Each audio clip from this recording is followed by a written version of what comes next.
Assalamu alaikum, this is me Mohammad Ehsan and welcome to my YouTube channel Nucleus Nursing where we learn in a easy way.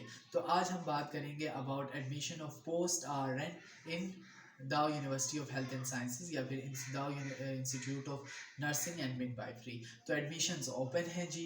Eligibility criteria ये है कि आपने matric की हो science या arts के साथ, अलॉन्ग विद दैट जो है आपके पास 3 साल का डिप्लोमा हो इन जनरल नर्सिंग, 1 ईयर की आपके पास या कोई स्पेशलिटी है या फिर कोई मिडवाइफ किया हुआ है गर्ल्स ने तो वो भी अप्लाई कर सकती हैं। अलॉन्ग विद दैट आपके पास पीएनसी की वैलिड रजिस्ट्रेशन होनी चाहिए, ठीक है। जो पीएनसी का लाइसेंस होता है आपके पास वो भी होना चाहिए। सो फॉर्म जो है वो वेबसाइट पे अवेलेबल है। फॉर्म को वेबसाइट के साथ साथ आपने हार्ड कॉपी में भी सबमिट करवाना है। जो डॉक्यूमेंट्स की रिक्वायरमेंट है वो भी आपने सबमिट करवानी है, ठीक है।